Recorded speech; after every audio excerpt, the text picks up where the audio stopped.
आपने पिछले एपिसोड में देखा होगा कि गाबीमारू को पार्डन लेटर मिलेगा अगर वो आइलैंड पे जाएगा और गाबीमारू अपनी वाइफ के लिए मान जाता है आइलैंड पे जाने के लिए। इस एपिसोड की शुरुआत होती है जब एक अपराधी स्टोरी टेलर जो स्टोरी सुनाते हुए बियर्ड होना चाहता था और एक एग्जीक्यूशनर जो सागिरी के पापा थे उसने उसकी इच्छा पूरी करी और जब वह स्टोरी सुना रहा होता है तब उसने उसका सर काट दिया जिससे उसे मरते वक्त कोई दर्द नहीं हुआ और अंत तक उसने स्टोरी कंप्लीट कर दी।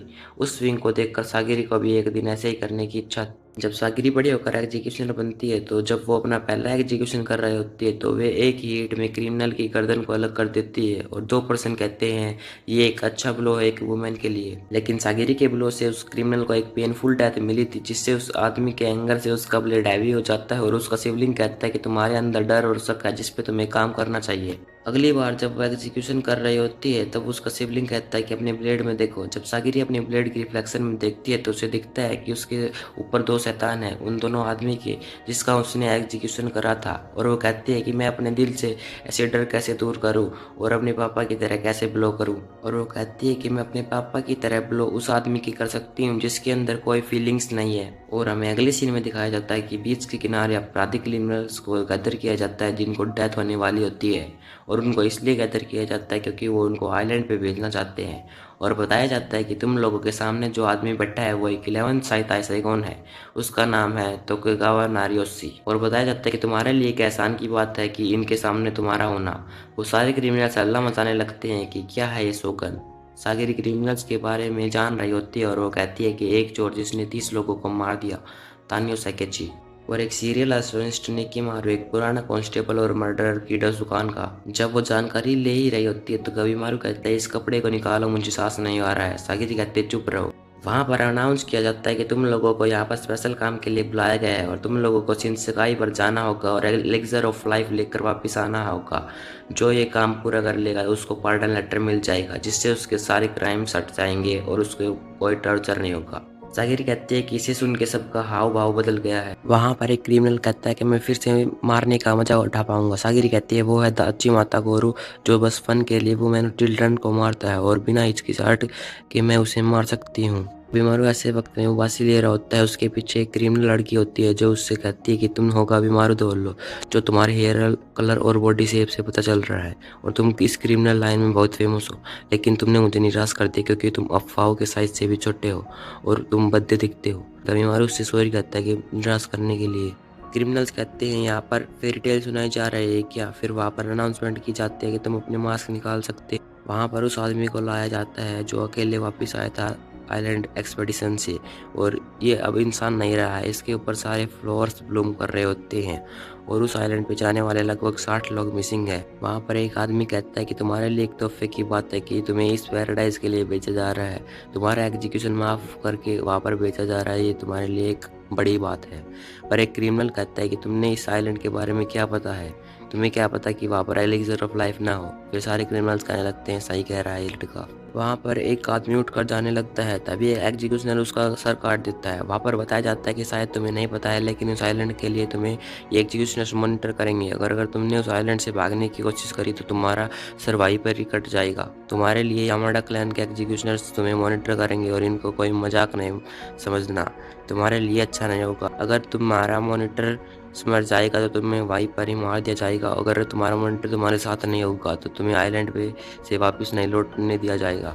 गबीमारू कहता है सचमुच। सागिरी कहती है हाँ। गबीमारू कहता है मैं देखूंगा। सागिरी कहती है मुझे नहीं पता है। वहाँ का शोगन एक आदमी को बुलाता है उसके कान में कहता है और वो आदमी कहता है कि तुम्हें नहीं पता, तुम्हें उस आइलैंड पे जाने से पहले तुम्हारा नंबर कम किया जाएगा। इसके लिए तुम्हें मरना होगा या मारना होगा। क्रिमिनल में से एक क्रिमिनल दूसरे आदमी को मारने लगता है। ऐसे देखकर सभी एक दूसरे के साथ फाइट करने लगते हैं और मौत का खेल खेलने लगते हैं। पर फाइट चल रही होती है और वहाँ पर शोगन कहता है कि ऐसी फाइट्स कभी भी देखने को नहीं मिलती है, ये देखकर मुझे मजा आ रहा है। वहाँ एक आदमी सोचता है क्या स्टूपिड है ये शोगन और ये यहाँ पर क्या कर रहा है, वो कैसे अच्छे से लड़ पाएंगे जबकि उनके हाथ बंधे हुए हैं। शोगन उसको बुलाता है और कहता है ये रेड सील वाले कौन है और वो कहता है वो एक्सेप्शनल है और उनके पास सुपर नेचुरल पावर है।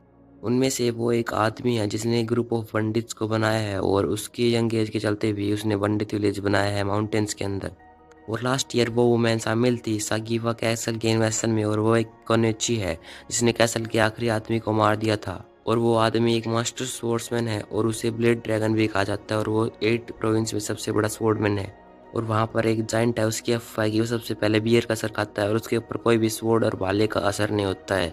मन कहता है ये तो सुनने में बड़ा इंटरेस्टिंग है और वो आदमी कहता है इनमें सबसे फेमस है कबिमारू दा होलो और कहता है कि देखिए उसे। जब वो वहाँ पे देखते हैं तो उन्हें दिखता है कि वो अब तक हिला ही नहीं है और फाइट भी नहीं कर रहा है। सागिरी का शिवलिंग कहता है कि तुम्हें डर नहीं लग रहा है और उस आइलैंड पे तो सिचुएशन और भी ब्रूटल हो जाएंगी और तुम्हारे लिए वहाँ पर खतरा भी होगा और क्या तुम सक्षम हो उनको मारने के लिए। मुझे अपॉर्चुनिटी दो कि तुम्हें बताने के लिए तुम इस जॉब के लिए बिल्कुल भी सूट नहीं हो और एक ऐसी वुमेन को तो जॉब करनी भी नहीं चाहिए।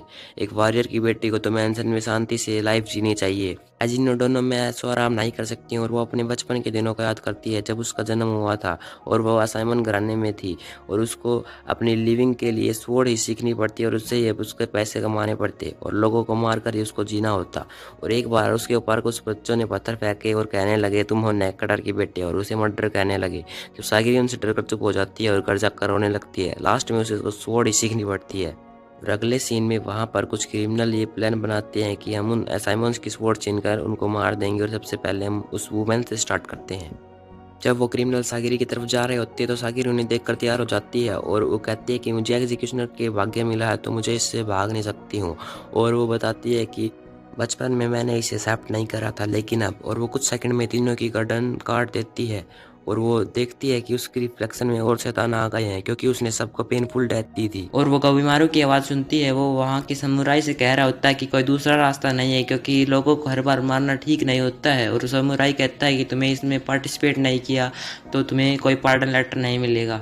कबिमारू कहता है कि तुम मेरी नहीं सुन रहे हो और वो समुराई एक दूसरे स्ट्रॉन्ग क्रिमिनल को कहता है कि इस आदमी को मार दो और तुम्हें उस आइलैंड पे जाने का मौका मिलेगा। वो आदमी कबिमारू के ऊपर पत्थर फेंकने की कोशिश करता है लेकिन कबिमारू उसको डॉज कर देता है। और वो क्रिमिनल कहता है कि अगर तुम फाइट नहीं करोगे तो चुपचाप मर जाओ। कबिमारू कहता है ऑल राइट, मेरे पास और कोई ऑप्शन नहीं है बचा है और गैस करो तुमने मुझे मारने की कोशिश करी तो मैं तुम्हें मार दूंगा। और कबिमारू उसके पास जाता है और कहता है क्या बेशरम हो तुम। और हाथ बांधे बांधे कबिमारू उसके गले को फाड़ देता है और उसके गले से खून के फव्वारे आने लगते हैं। और वो बाकी क्रिमिनल के साथ भी फाइट करना स्टार्ट करता है और वो एक एक करके सबको मारने लगता है। किसी का गला फाड़ता है तो किसी का मुंह फोड़ता है और एक के तो गले पे बाइट करके मार देता है।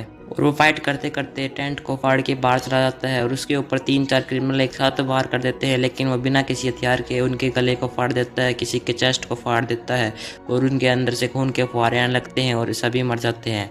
उसे देखकर वहाँ का शोगन डर जाता है और वहाँ के लोग कहने लगते हैं तो एक मॉन्स्टर है। और कबिमारू का चेहरा खून से लथपथ होता है और वो पानी से मुंह धो रहा होता है। कबिमारू को देखकर सागिरी को आंसू आने लगते हैं क्योंकि कबिमारू भी सागिरी की तरह था। कबिमारू भी सबको पेनफुल डेथ देता और जब सागिरी अपने ब्लेड में कबिमारू के रिफ्लेक्शन देखती है तो उसे दिखता है कि उसके ऊपर बहुत सारे शैतान है सागिरी की तरह है। और उसका शिवलिंग कहता है क्या तुम ठीक हो, क्या तुम इसकी रिस्पॉन्सिबिलिटी ले पाओगी। और सागिरी कहती है हाँ मैं इसको मार दूंगी आराम से। इसी के साथ बताया जाता है कि तुम सभी लोग सिलेक्ट हुए एक्सपेडिशन पे जाने के लिए।